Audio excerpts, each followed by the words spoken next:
smaller than bacteria. Common extent of God's creation, there is no way to describe it. We, as the members of this federation, have the capability to travel outside of our galaxy, but we have found that when we do, we encounter races that are hostile. So we have limited most of our travel inside the galaxy. There are many planets within this galaxy that you would never, ever be able to explore all of them in a million years. So that's how big this galaxy is.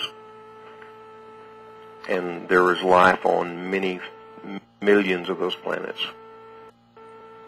Can many of us expect to see this in a grander sense in terms of experience? And I mean, not just witnessing crafts in the sky, but interacting with the Federation and with the lifetime. That's what our plans are. Hopefully within this physical year, there will be some contacts made, and you and Jim are at the top of my list. But well, that's already occurred on the show tonight. And I would not have made myself known if that had not been the case. But I would say this is the first time this has occurred on any radio show, whether it be AM, FM, shortwave, or internet. I would guess that's probably true.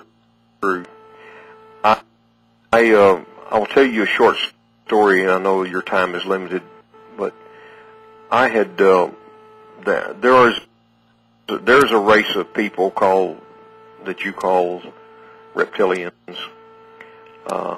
They are very bizarre-looking people. They have been hostile to most of our federation, but we have tried to become at least be able to communicate with them and talk with them on occasions.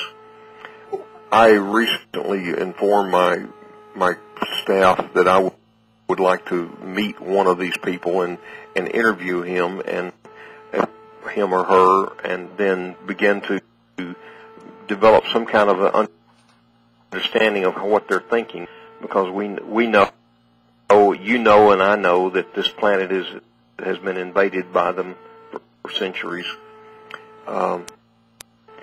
We had an occasion where we stumbled upon a craft in the desert of New Mexico, in the wilderness of New Mexico.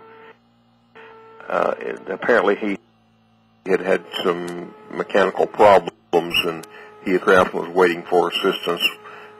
Unfortunately, our craft came along at the appropriate time, and we did capture this individual. We did not harm him. He was a high-ranking general in his military, too. I went to rendezvous at a certain time to talk to this person, and we had 5 of our elders there with me. And he informed us that there are people on this galaxy and in this planet, in this galaxy, that want to cooperate with them, yet they have found it necessary to begin to take over governments of nations. And so he was very helpful in what he told us. He was a very, very astute, intelligible, spoke fluent English, was dressed, he looked like he was about 7 feet tall, and dressed very, very elegantly in a battle garment, I would say. And he tell us about the prophetic realm. He knew as much religion and prophecy probably as any individual on this planet that I knew about. And he began to tell us about the prophets that even in their culture that had prophesied of the time when this planet would be brought to a knowledge of Jesus Christ as Lord and Savior. And he said, we fear that because we don't believe that. We don't want that to happen. But said that is probably going to happen maybe within the next 30 years. So I hope he was right.